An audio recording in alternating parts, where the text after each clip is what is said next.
season. Palm trees breezing, opposing teams bleeding. All right, welcome back to Buc What You Heard. My name is Gene. You can reach me at Buc What You Heard. You follow me, I will follow you back. And I'm joined by my esteemed colleagues, Michael Pless from Real Bucs Talk. How you doing, man? How are you guys? I'm doing well. All right. And of course, KB. And if you'll notice, he's in a undisclosed location. Or maybe it's disclosed. I'm thinking undisclosed. It looks a little bit different than where he's normally been. We got like 98% is what I'm calling the move done. So we're just a smidge away, and then just some cleaning, but we're here, guys. I cannot wait to see all the Buccaneers paraphernalia once you get it all set up. I got one back here. Yeah, I see it. We're getting there, fellas. We're getting there. It's quite the start, I might add. Well, guys, this is Victory Wednesday, and then I know we got to get ready for the next game. But we can't beat the Saints, Gene. You know what? I'm being calm about this. This is pretty. I tell you what, this has probably been the most tiresome victory I've dealt with in years, just because of just how everybody's overreacting and having their own deal about it. So, can I just go on my soapbox for 5 seconds? Yeah, absolutely. It was a sloppy win. You know, we got to get better at certain things. I never want to hear why was BA on the sidelines ever again. GMs, assistants to GMs, you know, there's people on the sidelines every single game. Jason Light was there too. Why is no one talking about Jason Light? You think Jason Light was quiet on that sideline? No, I don't know where this narrative came about Bruce Arians shouldn't be allowed to be on the sideline, but it's just, you know, but like national media is running with it. So Saints reporters are running with it. Coaches, you know, the Saints head coach brought it up. Like, you know, I just want that narrative squashed. BA got his warning. You know, he just probably can't touch his feet on the white. That's what he did wrong. That was it. Everything else was fine. All right. Plus, yeah. Oh, I'm just, you know, I feel bad for Saints fans because now they are in a long roller coaster ride that is Jameis Winston, and I hope they're ready for it because, I mean, we saw it. I mean, that's who he is. That's what he is, and you know, he's just going to continue to be that guy. I don't think you really take that away from him. That's what he does. And for Saints fans, man, it's yeah. You got what you got. You got what you got. I think. Well, no, it's the Jameis thing. They gave a shit for 5 years, and now they finally got a taste. If I have to see if only Jameis could hit Olave deep, the same way I've heard about Mike Evans, the same way I heard about Deshaun Jackson. Yeah. I mean, it was there, and we've been telling them for so long that Jameis's interceptions were going to come, and he wasn't going to hit those deep balls. And real is real. I made excuses for him for years. Oh, it's the offensive line. Oh, if he had a running back. Oh, this. Oh, that. Oh, this. And that's what the Saints are doing right now. That's what their fans are doing. They're making excuses for the guy. And don't get me wrong, his back is probably hurt, and I bet he's under some serious pain, and they're dealing with it. But at the end of the day, I mean, we talk about all these players and what they play through. Yeah, if you're going to play, you open yourself up to the scrutiny. But again, at the last straw was when we started talking about decision making. I remember the 2019 season. You can go back to Real Bucs Talk, and that's when it got a little bit heavier about decision making. Why are you throwing here? Why are you looking over here? Why is this play going this way? I watched the Real Bucs Talk breakdown, and you kind of saw that. Why is you were talking about the Bucs defense, and there was an interception, and everybody's scratching their head. Why is he throwing this way? But again, it comes back to decision making. Mm-hmm. And until he can fix that, he's always going to be. That's who he is. That's what he's going to do at some point. We had not seen the Saints in a position where their back's against the wall against a good defense, and you need to make plays. And he didn't. It wasn't slow and steady. It was like, hey, I have to do this. I have to put this team on my back, and this is what we have to do. So, again, that's just kind of what it was. I know the next big topic would be, what happened with Mike Evans and, Lattimore, and just, Bruce Arians' name was mentioned by an alleged journalist, and I use that term loosely, allege. And I have to say this, Mike Evans should have kept his cool. I mean, I'm just going to say that. I'm going to be honest. I love Mike Evans rocking the jersey. Should have kept his cool. As much as you hate that guy, but I'm going to go back a little bit further. I'm going to go a few seconds further. Had Lattimore exchanged words with BA or whatever happened and gone back to the huddle, we wouldn't even be having this conversation. And nobody, and I mean nobody, is talking about that. There's a taunting rule that's been added since Antoine Winfield Jr. in the peace out, and we see it. We see the 15-yard penalty at inopportune times, and you're like, why are they throwing a penalty here? And and it's just not consistent. But this is what that rule was put in place to avoid, is incidents like this. I can understand if Mike Evans is going back and forth with Lattimore and he gets a 15-yard, he gets a taunting penalty or something like that. I get that. These penalties are put in place to avoid what we saw. And the fact that, Lattimore, he can say whatever he wants to, he can do whatever he wants to, but, that's not taunting. I'm not quite sure what the letter of the law is, but, that just, to me, that's the most frustrating part of this, is the referee should have got on top of this a lot sooner than what we saw. And then for me to adjust the suspension real quick, I mean, they already had bad blood. And if the situation with Jameis didn't happen 4 or 5 years ago, then I don't think there's a suspension there. But the fact that the last situation happened, which to those who don't remember, Jameis poked on Lattimore in the head, helmet area, unprovoked, then Lattimore turns around, responds. Obviously, Mike Evans, for, best or for worst, he blindly defends his quarterbacks. Yeah. And, to me, my issue was he put himself in a situation to get ejected from the game in a very crucial spot. Remember, it's 3-3 at the time. So, I mean, it's a very bad spot because they could have easily not ejected Marshawn, because typically they only get the retaliator in the NFL standard. So for me, that's what I was disappointed in, is in that decision to put yourself in the position to get ejected, but then also to put yourself knowing that, I mean, obviously no one thinks about these things in the moment, but you've already been suspended for it once. We can't afford you in the stretch. It's not like we're playing, the Falcons next week. We're playing the Packers, who if we know anything about them, they shit the bed week 1. And then after they play the Bears, they seem to be themselves. And that's essentially the situation they're in right now. Right. This is a big game. Julio probably is not going to play. Donovan Smith may not play. I mean, this team, Chris Godwin's probably not going to play. This team's very short on depth right now. And the one person you can count on year over year is Mike. And he's not there. It's because he put himself in that situation. You can address and defend Brady without shoving him to the ground, if that makes sense. And that's my opinion. People can disagree. Yeah, absolutely. But like Gene said, he lost his cool. That's just what happened. And he's got to control that temper. Right. And I go back to, and again, everybody wants to disagree with me, but I'm telling you, if Lattimore walks back to the huddle like a professional, then we're not even having this conversation. And tell me I'm wrong. Tell me I'm wrong. I mean, the whole thing is, I mean, Saints fans don't. I mean, again, I talked about this last week with Bob on the show. I mean, I don't want to call it a rivalry because they don't even want to call it a rivalry. But it's definitely a nemesis. These two teams see themselves as the stopping cones, the spikes in the road, as preventing them from getting each other to that next step, which is obviously the playoffs and hopefully a Super Bowl.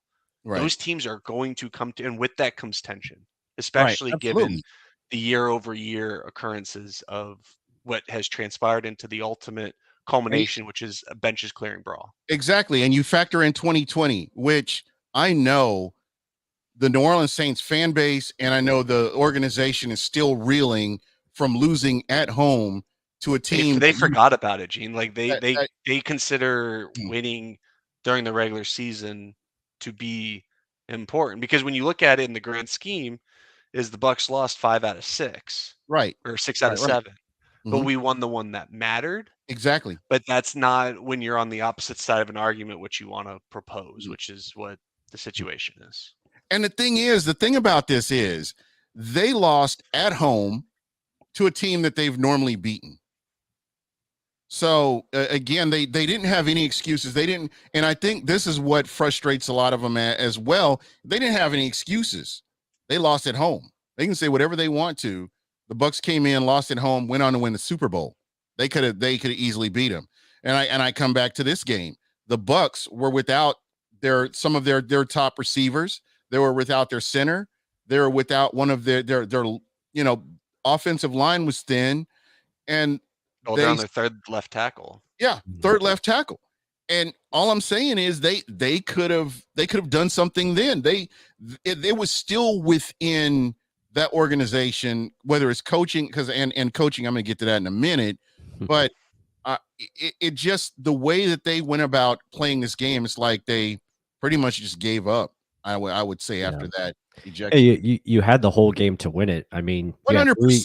three plus quarters with just 3 points. Well into the fourth quarter, and your offense couldn't do squat against our defense. So there's really no excuses for them to pull out. Refs were bad on both sides. Yeah. There's a ton of missed calls.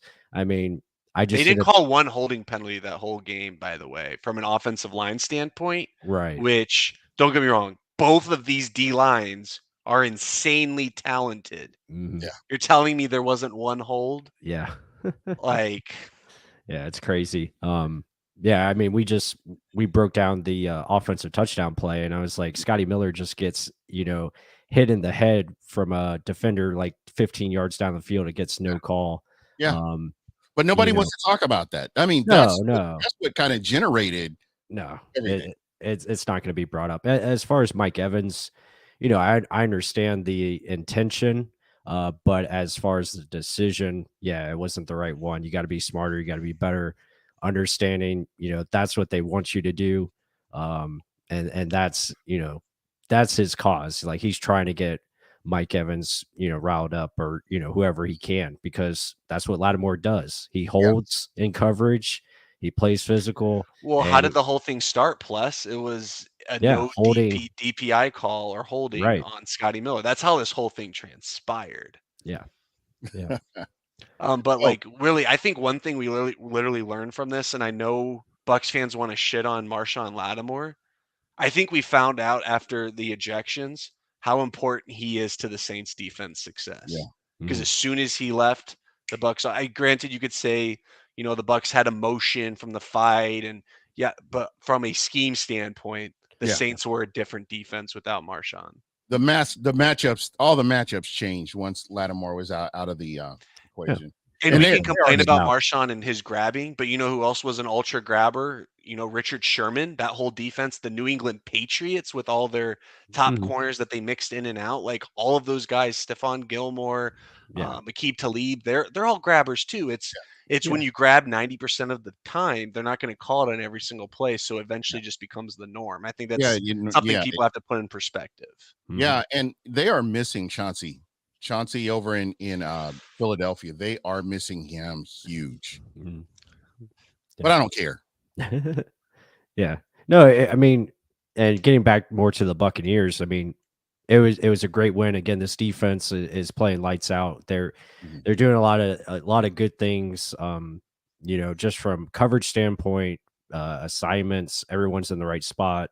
And I'm in a group chat with Ken, and we were talking about SMB not being on the field and how much of an impact is that making for the rest of the defense. I mean, yes, it has an impact because they're putting the best 11 on the field. But I think the biggest impact is the addition of Logan Ryan, and it's allowing Antoine Winfield to play in the slot. But also, people are just doing their jobs. And I think that's where it comes down to. Devin White and Levante David are in the right spots in coverage when they drop back.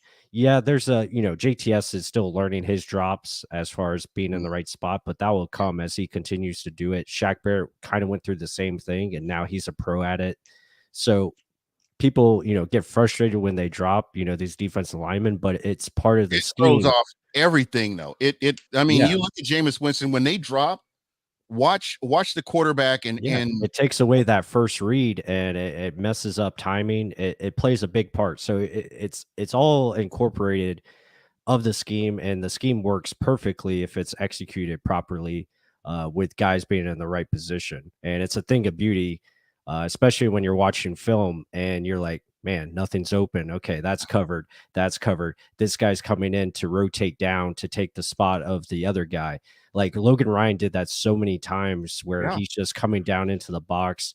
The linebackers are shifting over to his zone where they're supposed to be.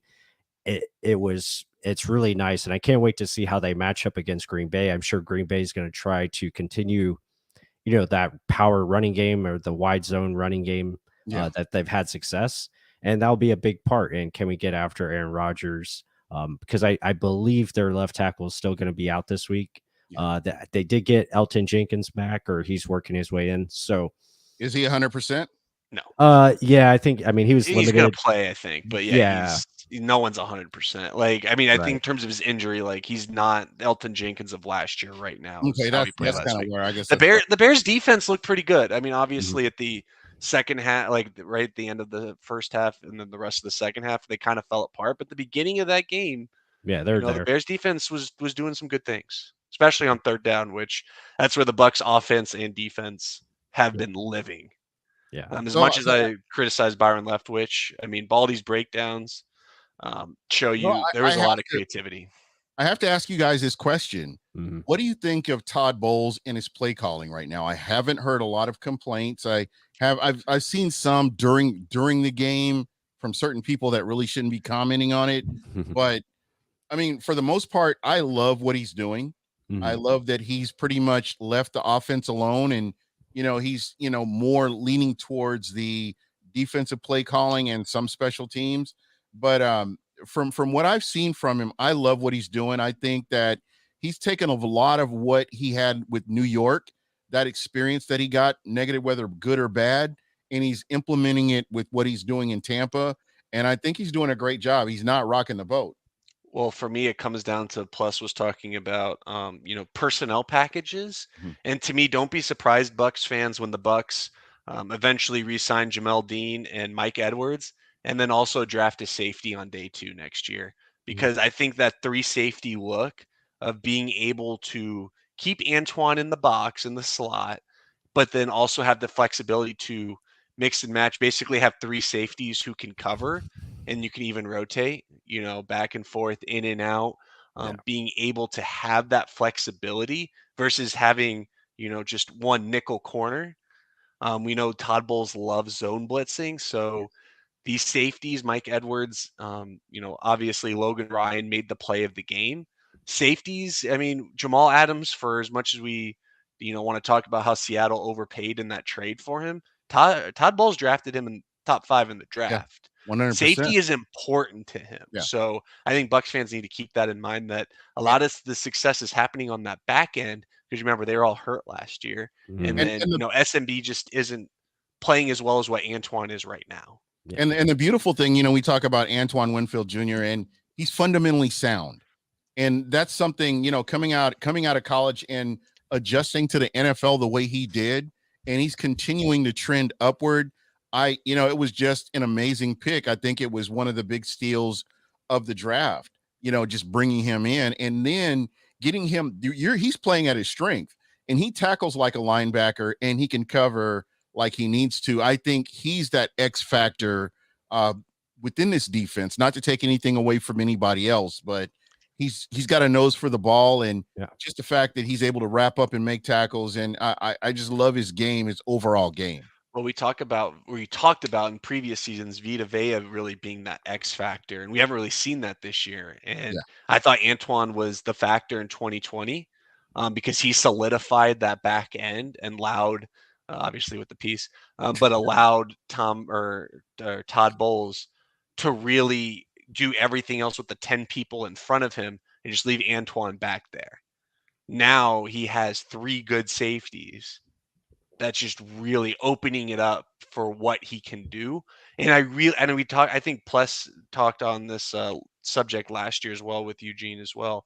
But not dedicating as much resources to the run game.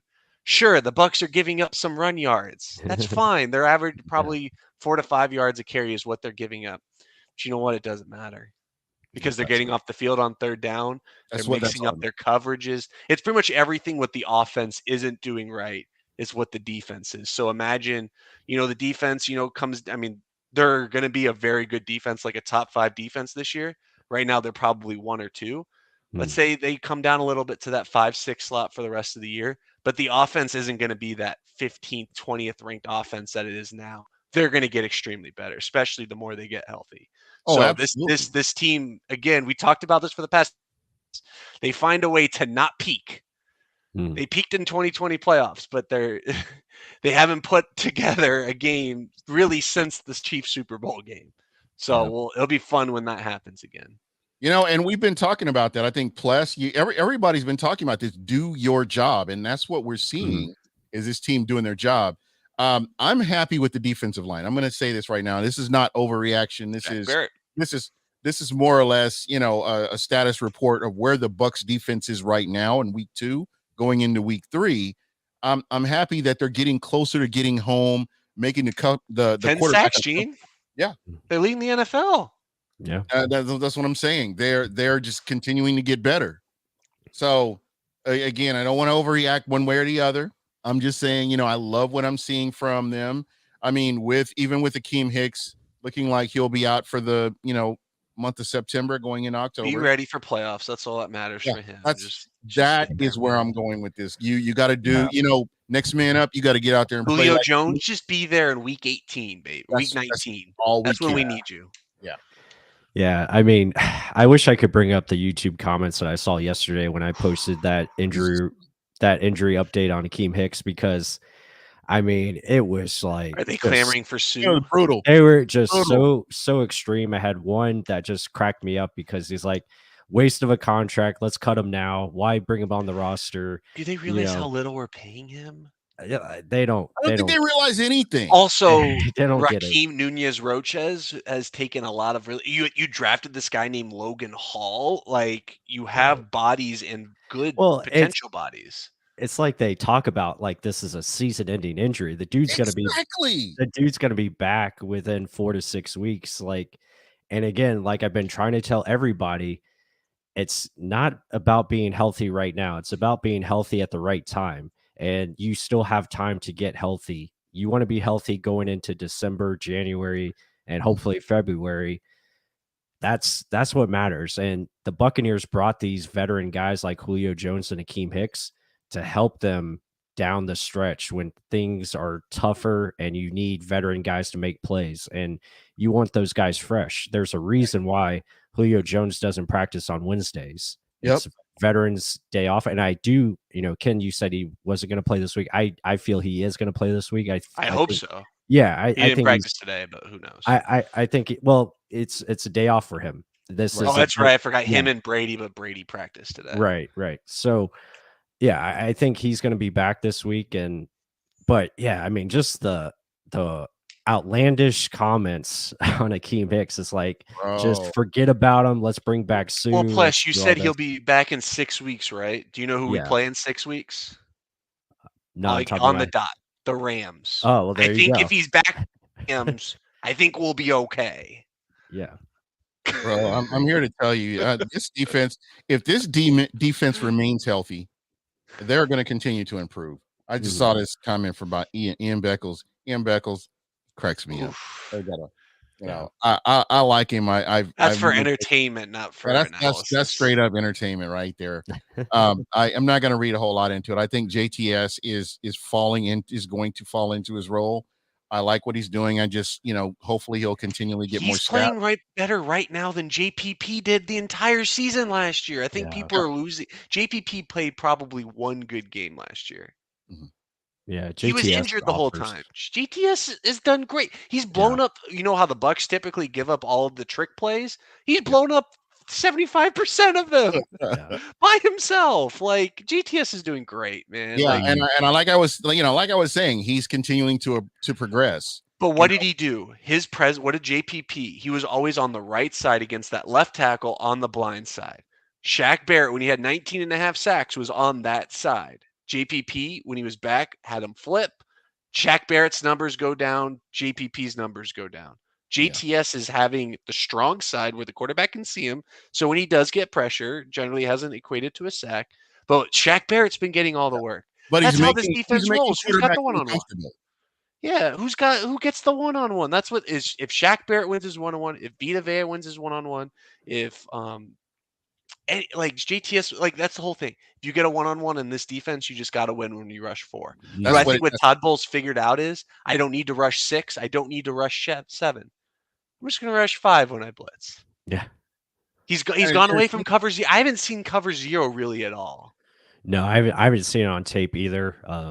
I think I maybe saw cover 1 like one time, but that was it. It's 2 safeties deep, 'Cause and that's what we've been clamoring for. That's where the defense of the NFL is going. That's how you stop Patrick Mahomes. That's how you stop Josh Allen. Is you give 2 safeties back, keep everything in front. Just mix up your stunts. Maybe blitz 5. Like if you blitz, you just got to get home. But you That's want the whole bodies thing right there. You want bodies to just take up space. And the beauty of it is they're able to utilize Keanu Neal like as a blitzer, because they don't really need him to play safety, but it's just great to have him as an extra, He's 4th piece on the depth chart.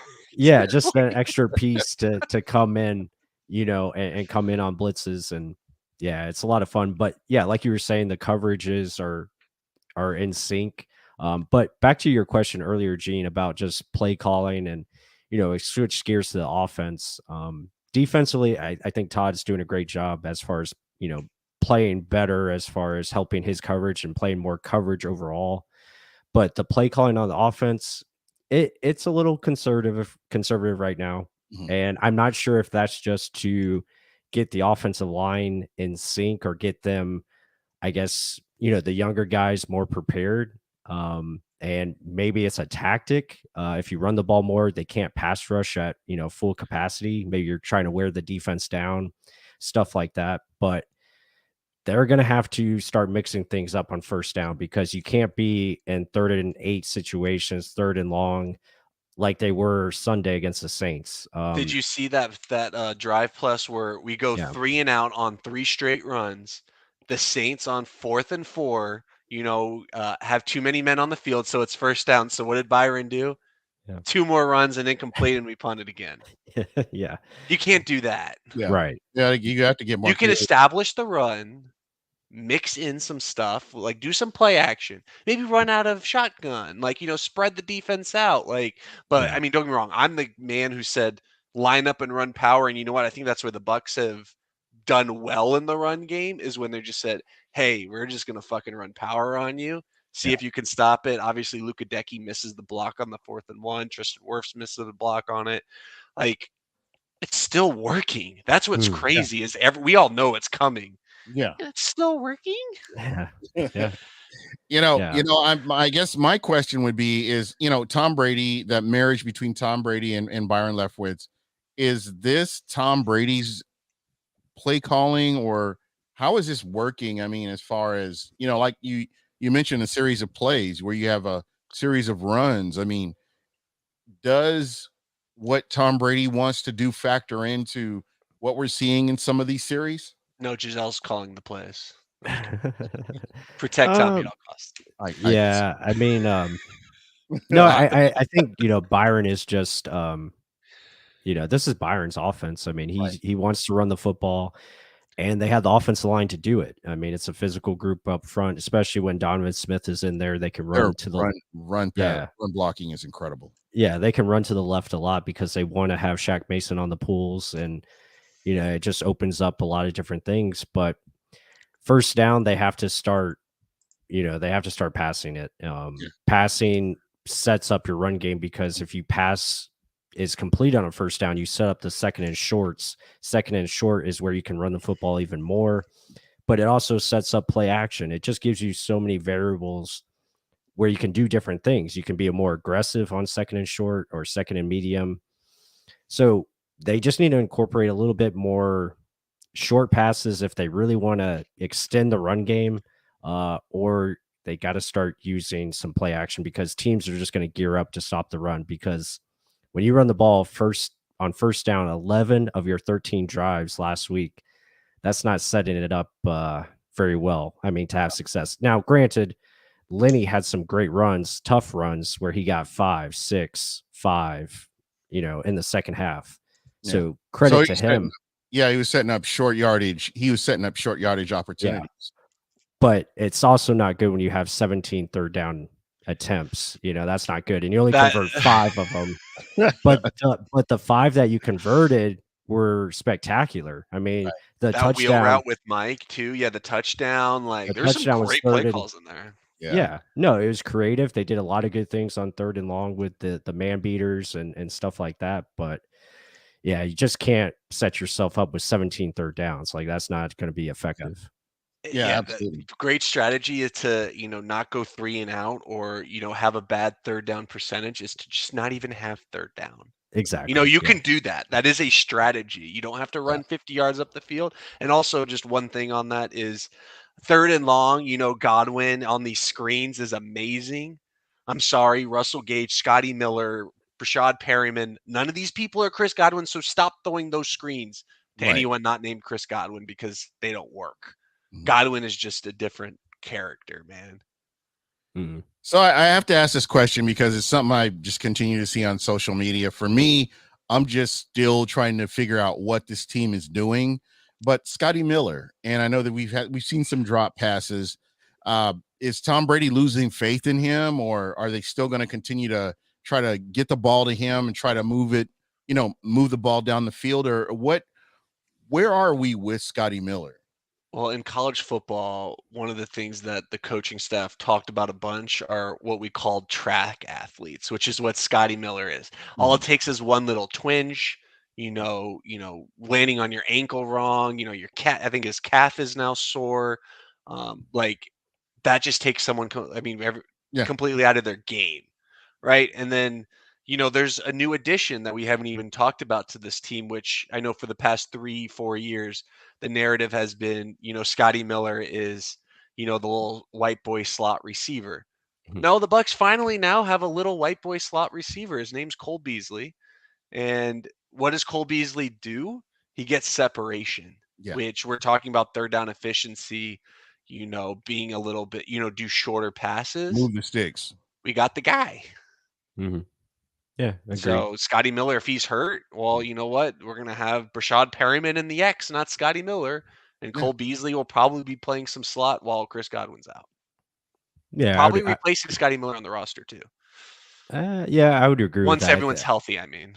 Yeah, no, I'm with you there. It's Scotty is mainly an outside receiver, and when they do run him inside, it has to be. He just has to win. Yeah, crossers and stuff like that. I loved when they just let him run a little in route and he caught it over the middle, stuff like that. But yeah, it's tough. I mean, when he's trying to make contested catches and he can't come up with the football, it's we not saw a good. Marshawn Lattimore's guarding him. It's not like he's going against even Paulson Adebo. Like Marshawn Lattimore, don't let this guy get behind you. That's how important Scotty could be when healthy. Oh yeah. I mean, his speed is still a serious factor, and I love him just being utilized as a guy to create space for others, like just opening up things underneath because he's going down the field. It's still a big weapon to have, and he did get open on one time, and it hit him right in the hands, and he dropped it. And he has a tendency to, I don't know why it is, but he tends to leave his feet before he needs to, and he gets out of position with his hands, and it ends up being an incompletion. So, there's just little things with him. You hope that he can be a little bit more consistent on, but on that touchdown, 3 guys went with him because he was going across the middle, and people were afraid. Like, I mean, the Saints defender came up and tried to knock the crap out of him, and it wasn't a penalty. So there's that. But I mean, it'll be interesting to see how they utilize the receivers. I'm not sure if Cole Beasley will play this Sunday. He probably will. I'm assuming. If he can get a package together and know his routes. It depends on football shape too. I mean, he hasn't had a training camp or off season either. So that'll be interesting to see if he suits up. But my guess is they'll have enough guys. I think Julio will play. Then you have Perriman, Russell Gage. Those will be your main three, and then it'll be Miller and Darden as well. Yeah, and I think what we really have to consider too is these guys are all capable of making plays. Yeah. They're not your starters, but they're guys that they're serviceable. I'll put it that way. And I think that they can move the sticks. I mean, if Lenny's healthy, I love what I'm seeing from Rashad White as he's continuing to progress. Again, and we haven't even talked about the tight ends. I think They have a chance to have a big game this week. Yes, It's going to be important for them to have a big game this week. Absolutely. And that's something we haven't factored into this offense yet because they've been doing such a great job blocking and, learning their roles as blockers in, helping out this very thin offensive line. So again, these are all players that their roles may change as the season progresses. And, for folks saying, well, why isn't he doing this? Why isn't he doing that? Give it time. You may see the guy that you like out there doing something different. You may see O'Keefe, short yardage situation or red zone situation, being targeted. So, I mean, yeah, Gene, the stadium will explode if O'Keefe scores a touchdown this week. My God. And let's just start with catching a pass, please. That too, but it's going to happen, man. If O'Keefe or Kadon scores a touchdown, I'm going to be the cheerleader, like just leading the pack of the fans because, man, that is something we want to see. Well, and there's another guy plus that you were really high on, Mr. Left Tackle last week, Brandon Walton. I mean, you said I've been talking OT3 all off season for really the past 2 years. Yep. You told me about this Brandon Walton kid, guard, but probably could project as a tackle. I think honestly, Wells's injury played into his hand. I mean, they're not playing Fred Johnson on the left side. No. So he's stepping right in. I think that's a good thing that we're not seeing Fred Johnson. Fred is strictly right side, right tackle. I would be so concerned if I see him on the field in a critical situation. That's what I'm saying. Evan Winter talked about this earlier. There's a certain left tackle who won a Super Bowl with the Chiefs, didn't play in our Super Bowl, played for the Indianapolis Colts last year, did okay. He was a number 1 overall pick, Eric Fisher. I'm saying not throw Eric Fisher in right now, but we're going through something with Cole Beasley. I'm saying if Eric Fisher wants to sign for like a $1 million deal, kick Fred Johnson to the fucking curb. Yep. Keep Wells on the right side. Yep. Walton's your developmental guy who can play swing tackle and maybe even some guard. Yeah. Have Eric Fisher be or someone who can step in, who can at least be adequate, decent if needed. I love Brandon Walton. I think he did a fantastic job Sunday. I just worry if he gets thrown out to the fire, against some of these elite pass rushers with limited snaps under his belt. Yeah, it'll be interesting. I mean, again, watching him, he did some good things. There was a couple times where he missed in the run game. There's a couple. But times. He probably didn't even practice left tackle really much during the week. That's probably probably not. He's probably better suited to be a guard, in my opinion. But he has that ability to still play left tackle because of his athleticism. He's got the size for it. It's just something that he's going to have to continue to develop, and it's the more you can do, right? So. There was definitely positives. I thought he held his own in the pass protection game, and offensive line pass protecting hasn't been an issue, guys. So now's the time to, I think, really open up the playbook and start, utilizing passing on first down like we talked about. And maybe that's the plan. Maybe it was the plan early on to just let these guys get their feet wet, try to build that, chemistry. And we'll see. That is a great thought there. As you were saying, I was thinking about that. We're only going into week 3 of this season. We've got a lot more football to see.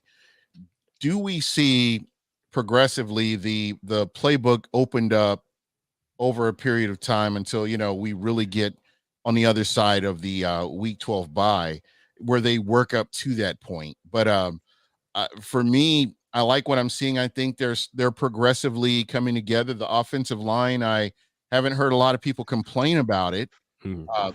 at all. So, that's always, no news is good news. I always like, seeing that kind of thing. So I think that it's one of those things where the coaches are going to open up the playbook as we go along. You have a lot of injuries and you have a lot of positions where, like the offensive line, they've not played together collectively as a unit, not even one whole game in the season. So it's going to be really good to see them once everybody gets healthy and the people that you get back on the field and just kind of see what they can do moving forward.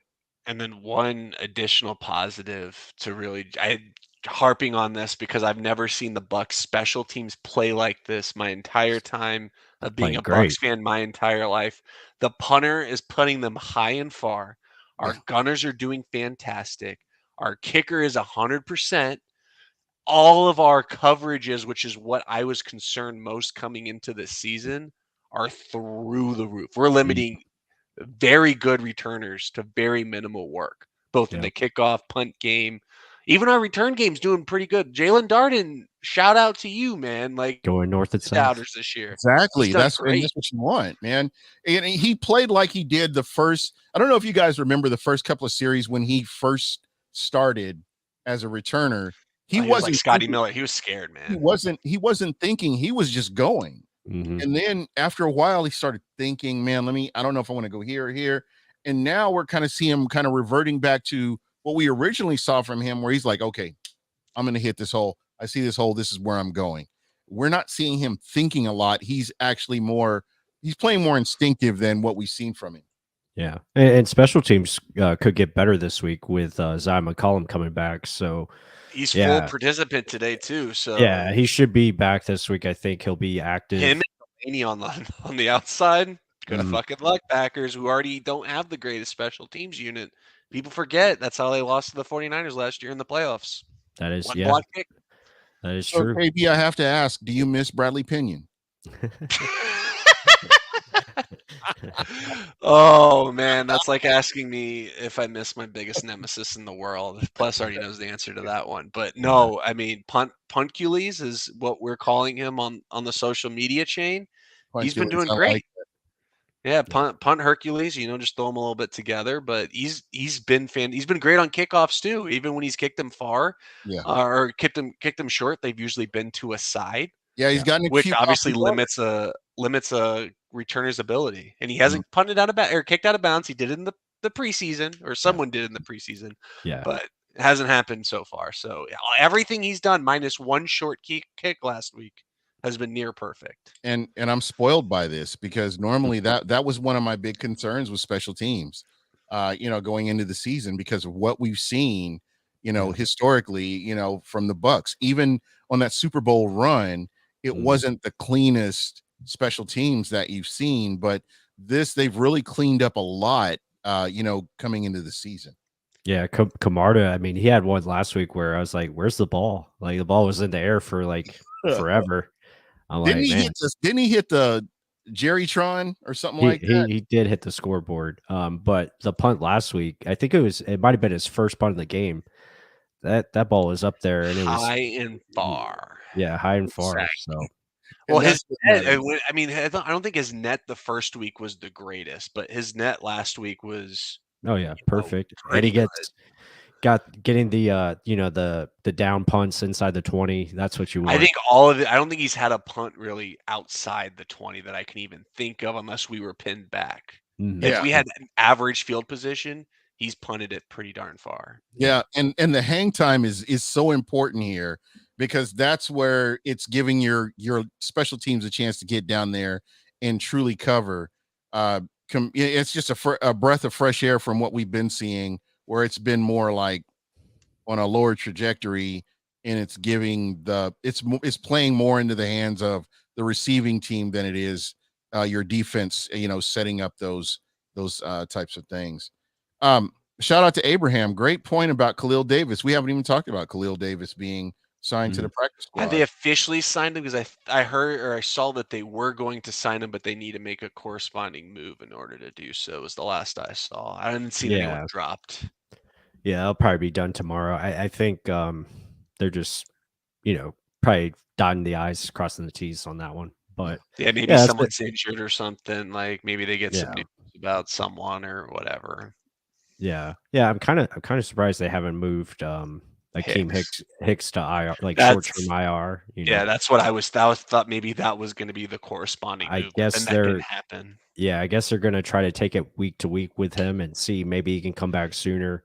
To me, if But he's not backed by the Chiefs, I mean, I said the it, no. diagnosis is 4 weeks, but if he's not backed by the Chiefs, I mean, our following games after that are the Falcons at the Steelers, which without possibly TJ Watt doesn't look like is as daunting of a task. right. And then the right. Carolina Panthers. And then again, we talked about 6 weeks from now is the Rams, but right before them is the Ravens. So if he goes on short-term IR, he's out through the Panthers game, which to me, that's fine with me. Yeah. And I'm loving the way everything is kind of shaping up. I know a lot of people were concerned about the schedule, as we saw the schedule going into the Well, we're season. gonna go 0-4, Gene. 0-4, maybe 1-3. And I think the one thing that I said, and you guys kind of shared the same sentiment, is that these are all winnable games.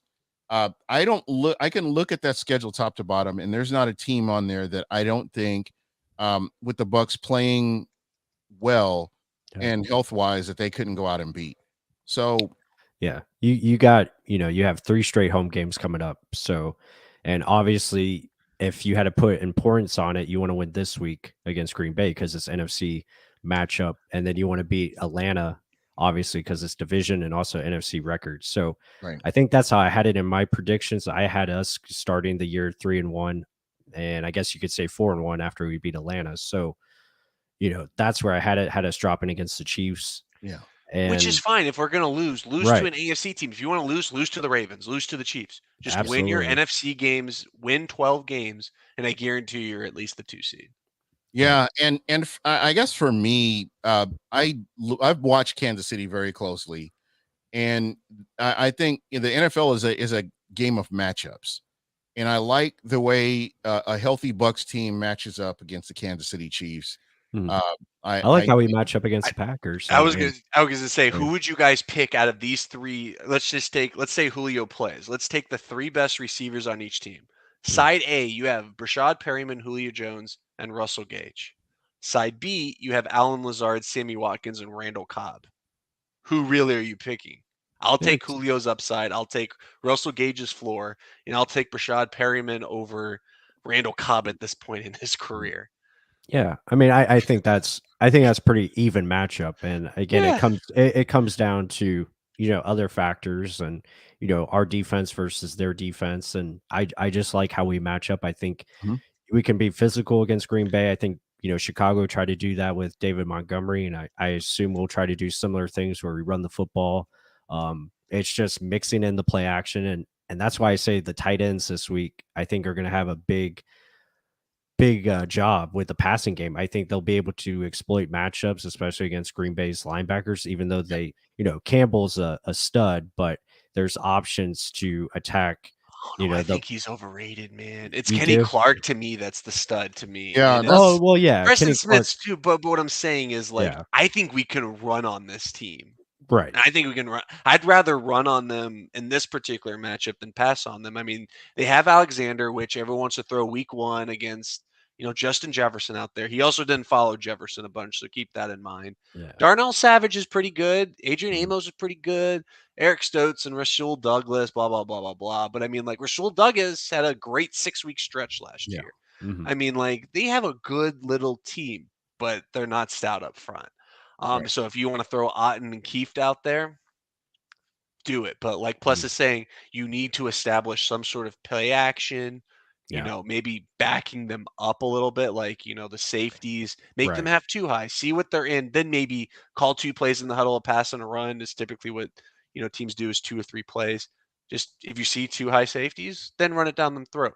But what I don't want to see is what was kind of even happening versus the Saints is there's 8 men in that box. Yeah, and you're just still running it. Yeah, when you take the quarterback out of the equation, because that's why I think the Falcons had so much success on the ground was the threat of Marcus Mariota. Brady ain't gonna be a threat to you on the ground, like no. Unless we bring you're really 7 against 8. When you look at the linebacking core the Bucs have, no, he's not not doing And what. we can hate the Saints all we want, but they play pretty assignment sound football Yeah, down to absolutely. down. So you can beat them, sure, here and there, but you're not going to dominate the Saints on the ground the entire game with a quarterback like Tom Brady. That's Right. just how life No, works. agreed. And I just see this game being where you can have Cam Brate just run crossers all day with the play action, and him being open underneath. I think is definitely a play to look at. Either him or you can use one of your receivers to do the same thing. I'm Russell, expecting Kate Otten to take that step, though. I mean, I know we're talking about Mhm. Brate, but Brate Otten, or I Auden, think, is yeah. ready. No, but like, I mean, if you're giving me 2 tight end sets, give me Otten and Keefe. Like, don't get me wrong, I want Brate to probably be that third down specialist at this point. I Mhm. think Otten, I don't think he practiced today for a personal reason, so it sounds like he's not injured. Yeah, he's fine. I think he's ready for that step. I mean, he's not going to be Gronk overnight, Mhm. but he could be a young little Kyle Rudolph here and there, man. Like, be that option over the middle, sneak out on play action. Like, he's ready for it, I think, Yeah. personally. You Yeah, I know, like to see him go more vertical. Yep. yeah, and I think that's kind of going back to what I was saying earlier. I believe that they will open up the playbook. I think they're still pretty vanilla right now.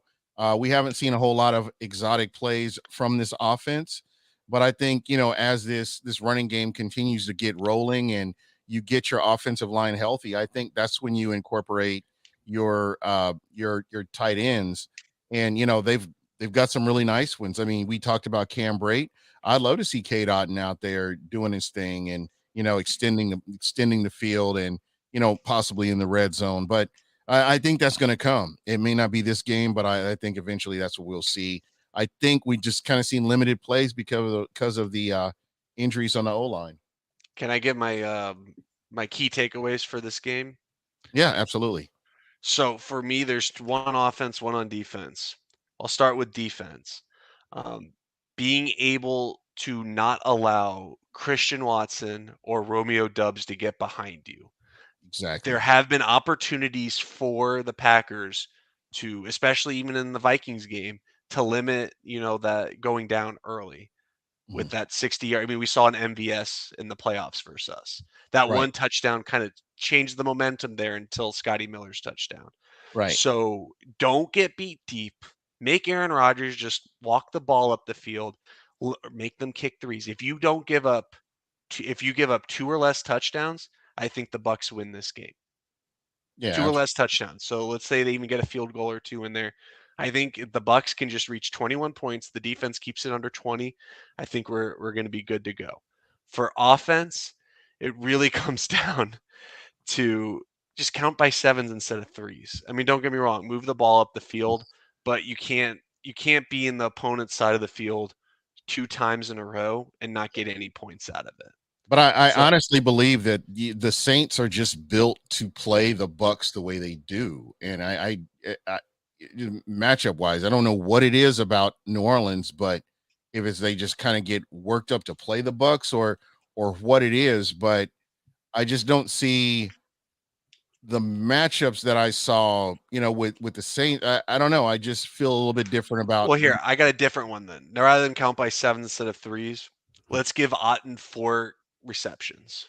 If Otten is targeted at least 4 or 5 times, that means he's on the field enough in 12 personnel to be effective, and our running game's doing all right to the point that we're doing play action. If Yeah. Kate Otten catches 4 passes, I think we win this game. There we go. Emily was asking any predictions out there if we keep getting interceptions. Aaron Rodgers doesn't throw him though, so that's why it's like, Yeah. don't get me wrong. But I think you gotta get it out of AJ Dillon and Aaron Mhm. Jones' hand, in my opinion. But I will say Aaron Rodgers does throw interceptions at Raymond James Stadium. So Jamel Dean's and Mike yeah, Edwards' favorite people or person because he basically ignited both of their careers week 2 of 2 yeah, years ago. Yeah, yeah. I really wish Sue was here to Well, just throw him like on the ground a little bit more, but yeah, I mean, well, if you just look at his career numbers at Ray J, like they're not good. I believe he's one. I want to say like 1-4. Then why did Bucs fans want him to replace Brady? I have no idea. I don't know Because why that either. doesn't match up then. Yeah, yeah. But I'm kind of I'm on the same page with Ken as far as takeaways. I think defensively, You have to find ways to make Aaron Rodgers beat you with that receiving core, and just keep everything in front of you, and find ways to eventually your pass rush is going to make Aaron Rodgers do a mistake or get a sack or something. He'll take the sacks. He's not, maybe not Brady, and he's obviously has more mobility, but if he sees someone coming, he'll fall. Right. So I think that's a big key. Just make him take the ball and see if they can beat you with their weapons. And then offensively, it's really win on first down, like we talked about earlier. Play action passing, use that to put up points on the board, get a lead, and then you can start pounding the rock on them all day and wear them out. Yeah, I believe another thing that we kind of haven't talked about is the Bucs defense getting in and making Aaron Rodgers uncomfortable. We've seen what happens when he gets pressured or knocked on the ground, or he hears footsteps. It changes his whole game throughout the rest of the game. So the Bucs really have to get home and at least put hands on him and make him uncomfortable. Yep, agreed. Yeah, that's what they did, in 2020 and in that game, the regular season. They found ways, and even in the playoffs, they found ways to get after him. With blitzes, zone blitzes. Levante David, Devin White had big games as far as getting sacks, and it just sets everything up. So, yeah, I think the big thing, like Ken said, just don't let those guys get behind you. Don't give them time to throw those balls down the field. If they want to run Aaron Jones and AJ Dillon all day, that's fine. Honestly, let them. We know what the Bucs have done really well, even when their defense hasn't been great. And I think the run defense will be fine. Oh no, but I'm saying is even when the defense as a whole hasn't been great, what they have been doing is being great in the red zone. Yeah. So that's what I'm saying. So if the Packers want to shorten this game, great. I think if we're going to go run for run with them, I think we're going to come out on the better side of it just because of personnel and scheme. But again, if you don't allow those big chunk plays, which obviously we're BA's land, so we understand how important those plays can be. If you just limit those, because they have those two young guys that they just don't even know how to use yet. Their goal right now is to be the speedsters up the sideline. So if you just limit that, just let them play into you. Maybe get an early lead too. And we saw what happened with the Packers 2 years ago in Ray J. I mean, Aaron Rodgers goes up real quick, and then he does his little dance. The next thing you know, 14 points for the Bucs happen like that. Yeah. So at the end of the day, like Gene's and Plus are saying, it's all about that pressure, making him feel a little bit uncomfortable, because Rodgers is very vulnerable. I mean, Brady throws tablets. Rodgers has a tendency to give up when things aren't going his way. He kind of Cam Newton's it a little bit. Well, I mean, it's on record. I mean, it happened against the Bucs. It happened against the Saints. That's 2 years ago as well. So I mean, like, it's on record. Like, Brady obviously wants to. Everyone's talking about those tablets. Well, Rodgers, you can see it. It's not Jay Cutler-esque, but that attitude is there. Yeah, absolutely. So, guys, I do have a few questions. As far as my pick'em, I'm struggling. My pick'em league is Plus is number 2. I know. Maybe I'm just gonna start copying off of his paper. That's what I need to do. So this Detroit. I was gonna say the damn Browns and some bad luck on last week with some of those games. I mean, Las Vegas, what are you doing? And Baltimore and Miami. I could have had a perfect stretch if those guys didn't. Bro, I would not be in last place right now if it weren't for some of these, because the majority of the teams that lost at the last second were ones that I picked. Yeah, I think Jay went perfect last week. He did. He was pretty good. I think it's beer he's drinking. Oh my God. Well, you think Busch Light is the key to success? I think Busch Light. I think I may have to drink some Busch Light while I'm making my picks. I can't wait to talk with him this week. Be tailgating with him on Sunday. So hell yeah. Yeah. We're gonna chug a beer right before the game starts. So be ready. Yeah. But the game, the Detroit game, Detroit versus Minnesota. That game is one that I'm really struggling with, because I like what Detroit's doing, and I mean, what did you guys think of Dalvin Cook? Dalvin Cook hasn't looked like the offense changed, Oh. Gene. We've been saying it all season. I mean, it's Justin Jefferson literally is now Cooper Kupp in that offense, for better or for worse. They've literally copied and pasted that scheme. Yeah, that the Rams run. I should probably trade Dalvin Cook in my fantasy, but Don't worry, he stays here. None of them watch. No, I'm just kidding. We'll keep that here. But no, I mean, like honestly, Gene, that's probably one of the most intriguing games. The one thing I will say in Minnesota's favor is it's not a primetime game for good old Kirk, not Mike Cousins, as Gene loves to call him. I mean, he's what 2 in I think it was like 2 in like 34 lifetime and primetime games, Gene. Yeah, where's this game at? Is it in Minnesota? It's in Minnesota at 1:00 in Minnesota. But that's what I'm saying. But if Detroit pulls that off, I mean, they're looking 2-1. I love Packers lose. Like I'm loving this Detroit team and how they're playing, and they're out there. They're really scrapping it out. And in Europe, Detroit's going to be a problem for almost everybody they face this year. Mm-hmm. Yeah, maximum effort team. They don't give up, and again they play smart football. Jared Goff has been protecting the ball, and they run it well with DeAndre Swift and company. So and their best offensive weapon's not even on the field yet. So that's when it'll get fun. Yeah. I mean, Amon St. Brown is I love Amon-Ra.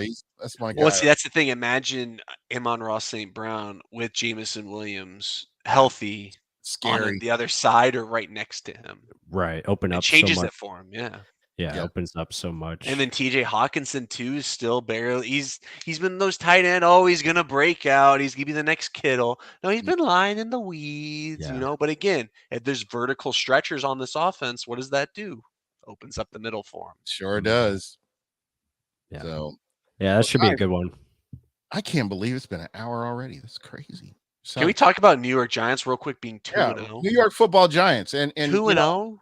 Saquon Barkley going for 2. Going for 2 week 1. I mean, no one thought that I forgot who they played, but they missed that kick after still having 2 minutes. I mean, typically teams go for 2 when it's like under 30 seconds left. Yeah, beat the Titans. Titans, that's who it was. Who are 0-2, and it ain't pretty. Yeah, Titans ain't pretty for the number 1 seed. Going downhill. And interestingly enough here. And the Colts as well. I'm not picking the Colts again. Oh my God, I took their defense in literally every league that them and the Eagles are the only 2 defenses I took this year in fantasy. And oh my God, man. Yeah. They got goose egged by the Jaguars. Yeah, that's another game I missed out on. I was like, but then I should have known. I was like, Jaguars always play the Colts well, so I should have known that. Yeah, but it's still like to get goose egged. Like, especially after you tie with the Texans, the week before. Those are probably their 2 easiest games on their schedule. Yeah. Matt Ryan is Matt Ryaning in well, is it Frank Wright though? I mean, here's the thing. We've been talking about, was it Carson Wentz this entire time? Well, Matt Ryan is a very good quarterback who has his highs, has his lows. Yeah. But man, his lows haven't looked like this. Mm-mm. He might be done. You know what? And again, it's real early. It is early. And what did they go 1-4 or something last year before they started picking it up? Yeah, that's true. So, there's still plenty of time. A couple pick sixes to the Bucs though. Shout out Mike Edwards. Appreciate that. Yeah. So I don't know, guys. This is going to be a fun game. We all talked about our keys to victory for the Bucs. Got to keep everything in front of you. Getting pressure on Aaron Rodgers, making sure that you're playing in your assignment, you're doing your job. And shout out to the Bucs for continuing to do their job, each position. I mean, we've seen some missed tackles with Devin White, but for the most part, he hasn't gone rogue like we've seen him do occasionally, and I'm happy for that. I think he's learned a lot from not having Levante David for a good stretch last year, and I think that's helped to improve his game a little bit. Yeah, no doubt. Devin's been lights out, and Levante too. So yeah, I'm excited. We're gonna be paying White $100 million. I hope everyone's ready. Yeah, he's gonna get that big boy contract. Him and Wirfs. I mean, their contracts are coming. Yeah, Wirfs would be worth the money. So I'm gonna say that. Well, yeah, no, but it's just the thing though is, I mean, we're in a position where the Bucks are signing and retaining their top talent that they're drafting in the first round. They're And not they're bust. They're not going to other teams. They're Mhm. retaining him. they're doing it behind the scenes, and that's what I love. Like when Vita Vea got his contract, nobody knew it. Nobody was talking about it, and it happened.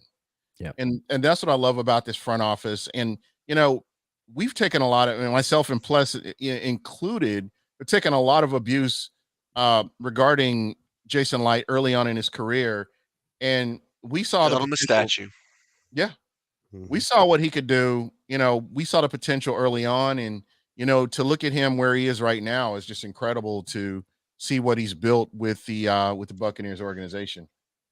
Yeah, no doubt. Yeah, no, his whole staff should get like lifetime contracts. Light and Bean Yeah. are in just a class of their own. I mean, you could maybe, I mean, we haven't really talked about the Eagles much this podcast. I mean, with the Eagles basically being Mhm. the self-appointed, NFC champions already, it's going to be them Just and the hand him the Bills in the trophy. Super Bowl. They've taken But the really, Rams approach. when you look at it though, I mean, those are the three best GMs the past probably 5 years. Mhm. Yeah, Yes, the I Rams threw some draft picks out there, and they got a little bit of luck, honestly, involved as well. They didn't have one major injury the entire year last year. Think Yeah. of how insane that is, because that's why no one does that, boom and bust strategy where you just have those 5 really good players and Mhm. 17 just fill in the gap. Yep. Yeah. That's unsustainable. The one thing I hope Light like takes from Bean and Buffalo is just the drafting of defensive line. Like I'm hoping he continues to. God, that line for the Bills. I mean, Yeah. Von Miller is the difference maker, but look Right. at what everyone else on that Just line the is the doing. wave, the wave that they're able to throw out there. You don't need a blitz. It's Yeah. just there, man. It's Could you scary. imagine? Could you imagine if over the past decade the Bucks did invest in the trenches, competently? Mhm. Just imagine what this team would Well, have. they got lucky DeMar Dotson regressed at the time that he did because honestly, they probably would have kept DeMar had, shit not worked out and Wirfs wasn't there. Yep, absolutely. I totally agree. Yeah. Well, guys, we are going to go ahead and jump off of here. I want to thank everybody in the chat. I appreciate you. Bucks Time 12, Emily Compa, David Villanueva, Bud Cannibalist as usual, the usual suspect, Christopher Cole, Neil L, my guy Neil L, and Stephen Bass. If I missed anybody, I'm sorry. I'll make sure to shout you out next week. But again, we're going to be doing this. If you're on Facebook, if it's easier for you to get on Facebook, I am broadcasting on We the Thunder. Shout out to Shooter and the Stash. They do a great Tampa Bay Lightning. I like the collaboration with all the Tampa Bay sports, and I love it. Rays, Lightning, and the Bucks. So shout out to everybody that's contributing. I really appreciate that. But we're gonna go ahead and jump off of here, and everybody get ready for this game. Raymond James Stadium is going to be rocking.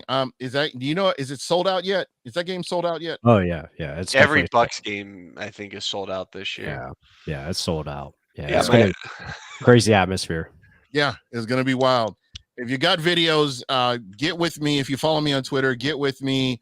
I want to do a highlight reel, and I'm going to put some stuff together just to appreciate all the listeners out there. So if you're at the game, take a little bit of video and, shout out. And I have something excited for you guys. So thanks again. And we're going to go ahead and roll out of here. And everybody have a good night and go Bucks.